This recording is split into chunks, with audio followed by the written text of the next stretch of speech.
Revenons à l'époque de Jésus, après la crucifixion. Les disciples se cachaient de peur d'accomplir la mission. Ils se demandaient comment ils pourraient faire de toutes les nations des disciples alors qu'ils étaient persécutés. C'est alors que Jésus leur apparut. Jean dit, le soir de ce jour-là, qui était le premier de la semaine, alors que les portes de l'endroit où se trouvaient les disciples étaient fermées. Par crainte des Juifs, Jésus vint, debout au milieu d'eux. Il leur dit, que la paix soit avec vous. Quand il eut dit cela, il leur montra ses mains et son côté. Les disciples se réjouirent de voir le Seigneur. Jésus leur dit à nouveau, que la paix soit avec vous. Comme le Père m'a envoyé, moi aussi je vous envoie. Jean 20, 19, 21.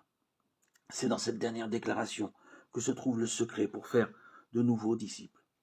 Comme le Père m'a envoyé, moi aussi je vous envoie. De quelle manière le Père a-t-il envoyé Jésus-Christ? Jean explique, la parole est devenue chair, elle a fait sa demeure parmi nous. Et nous avons vu sa gloire, une gloire de Fils unique, issu du Père. Elle était pleine de grâce et de vérité. Jean 1, 14. Jean était la parole devenue chair. Au commencement était la parole. La parole était auprès de Dieu. La parole était Dieu. Mais pour que des humains voient la gloire du Père, il était nécessaire que la parole devienne chair.